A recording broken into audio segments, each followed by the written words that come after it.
ഇന്നത്തെ ഒരു പുസ്തക പ്രകാശന വേളയിൽ ജി സുധാകരൻ മുൻ മന്ത്രി പറഞ്ഞ ചില കാര്യങ്ങളൊക്കെ ചർച്ചയായിക്കൊണ്ടിരിക്കുകയാണ്. 5-6 പേര് കെട്ടിപ്പിടിച്ചുകൊണ്ടിരുന്നാൽ പാർട്ടി ഉണ്ടാകുമോ? അങ്ങനെ പാർട്ടി വളരുമെന്ന് ചിലർ കരുതുകയാണ്. തെറ്റാണത്. ഇങ്ങനെയൊന്നുമല്ല. അറിയാവുന്നത് കൊണ്ടാണ് പറയുന്നത്. പാർട്ടിക്ക് വെളിയിലുള്ളവർ നമുക്ക് സ്വീകാര്യരാകുന്നില്ലെങ്കിൽ നിയമസഭയിലേക്ക് എങ്ങനെ ജയിക്കും? അങ്ങനെയൊക്കെ പറഞ്ഞുകൊണ്ട് CPIM-ൽ ഇടതുപക്ഷത്ത് വേണ്ട തിരുത്തലുകളെക്കുറിച്ച് ഒരു മുൻ മന്ത്രി പറയുന്നുണ്ട്. ശ്രീ KV അബ്ദുൽ ഖാദർ, പരാതികൾ സ്വീകരിച്ചു, നല്ലത്. പരാതികൾ ഉടൻ പരിഹരിക്കും, അതിന് പ്രത്യേക മെക്കാനിസം ഉണ്ടെന്ന് മന്ത്രി PA മുഹമ്മദ് റിയാസ് പറയുന്നു, അതും നല്ലത്. രക്ഷാപ്രവർത്തനമെന്ന് മുഖ്യമന്ത്രി പറഞ്ഞത് കല്യാശ്ശേരിയെക്കുറിച്ച്, ഒരിടത്തെക്കുറിച്ച്, എരിപുരത്തെക്കുറിച്ച് മാത്രമാണെന്ന് മന്ത്രി പറയുന്നു, അതും നല്ലത്. പക്ഷേ മറ്റുള്ളവരെ എല്ലാവരെയും തള്ളി മുന്നോട്ട് പോയാൽ എങ്ങനെയാണ് ഒരു നവകേരളം കെട്ടിപ്പടുക്കാൻ കഴിയുക എന്ന ചോദ്യം അവിടെ പ്രസക്തമല്ലേ?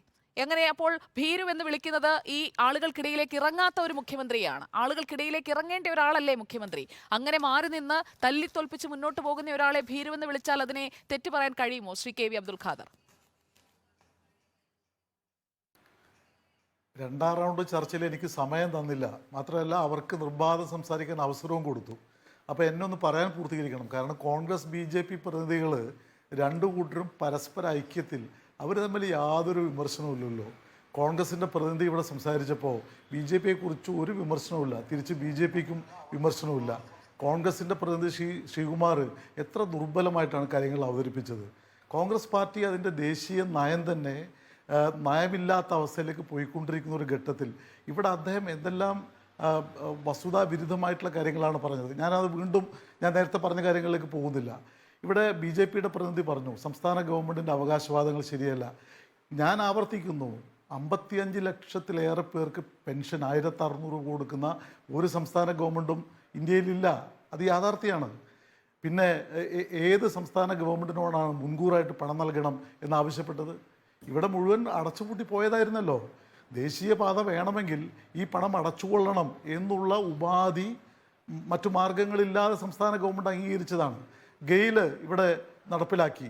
ഇതൊന്നും കാണാതെ സംസ്ഥാനത്തെ ഗവൺമെൻറ്റിനെ ചില വ്യാജ ആരോപണങ്ങൾ പേര് ആക്ഷേപിക്കുകയാണ് നിങ്ങൾ ചെയ്യുന്നത്.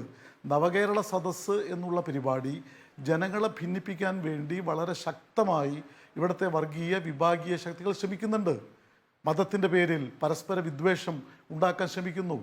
എന്നാൽ എല്ലാ മതചിന്തകൾക്കും അതീതമായി മനുഷ്യനെ ഒന്നായി കാണാൻ ഗുരുദേവൻ ഉൾപ്പെടെയുള്ള സാമൂഹ്യ നവോത്ഥാന നായകർ മുന്നോട്ട് വെച്ച കാഴ്ചപ്പാടുകൾ അനുസരിച്ച് ഈ നാട്ടിലെ മനുഷ്യരെ ഐക്യപ്പെടുത്താൻ ശ്രമിക്കുന്നു.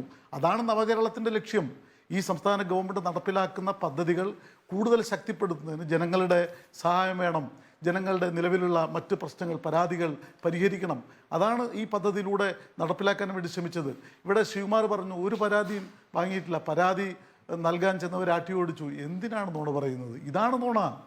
എല്ലാ സ്വീകരണ കേന്ദ്രങ്ങളിലും പരാതി സ്വീകരണ കൗണ്ടറുകൾ ഉണ്ടായിരുന്നു. ആ കൗണ്ടറുകളിലൂടെ പരാതി വാങ്ങിയിട്ടുണ്ട്. അതില്ല എന്ന് പറയുന്നത് എന്തിൻ്റെ അടിസ്ഥാനത്തിലാണ്? പിന്നെ ശിവകുമാരോടെ പറഞ്ഞത് CPM-ന് നവകേരളത്തെ കുറിച്ച് വിലയിരുത്തലില്ല, ഗോവിന്ദ മാഷ് പറഞ്ഞില്ല. ഗോവിന്ദ മാഷ പത്രസമ്മേളനമേ കണ്ടില്ല, അദ്ദേഹം പത്രത്തിലെഴുതുന്ന ലേഖനങ്ങൾ കണ്ടില്ല, ദേശാഭിമാനിയുടെ മുഖപ്രസംഗങ്ങൾ തുടർച്ചയായിട്ട് കണ്ടില്ല. പക്ഷെ കാണാതെ ചാനൽ ചർച്ചയിൽ വന്നിരുന്ന് ഇത് പറയുന്നത് എന്തുമാത്രം അടിസ്ഥാനരഹിതമായിട്ടുള്ള കാര്യമാണ്. ഇവിടെ കോൺഗ്രസ് പാർട്ടി ഒരു സമരം പ്രഖ്യാപിച്ച് നടത്തുന്നത് ഞങ്ങൾക്കെന്ത് വിയോജിപ്പ്? അത് നടത്തുന്നില്ലല്ലോ. ഇവിടെ നവകേരള സദസ്സിൽ യാതൊരു മുൻ പ്രഖ്യാപനവും ഇല്ലാതെ അടിച്ചു കയറി വന്ന ആളുകൾ, അവരെയാണ് ജനക്കൂട്ടം കൈകാര്യം ചെയ്തത്.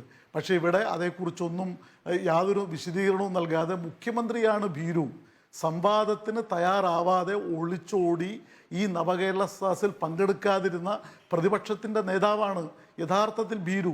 അദ്ദേഹം തിരിച്ചാക്ഷേപിക്കുന്നു. കോൺഗ്രസിൻ്റെ ആരോപണം അതേപോലെ BJP ആവർത്തിക്കുന്നു. BJPയുടെ നിലപാട് കോൺഗ്രസ് എടുക്കുന്നു. ഇതൊക്കെ നാട്ടിലെ ജനങ്ങൾക്കറിയാം. ഇന്ന് നമ്മുടെ രാജ്യത്തെ പ്രശ്നം എന്താ? രാജ്യത്തിൻ്റെ മതനിരപേക്ഷ അടിത്തറയ്ക്കെതിരായിട്ടുള്ള വെല്ലുവിളികൾ BJP ഉയർത്തുമ്പോൾ കോൺഗ്രസിന് അതേക്കുറിച്ച് നിലപാടില്ല.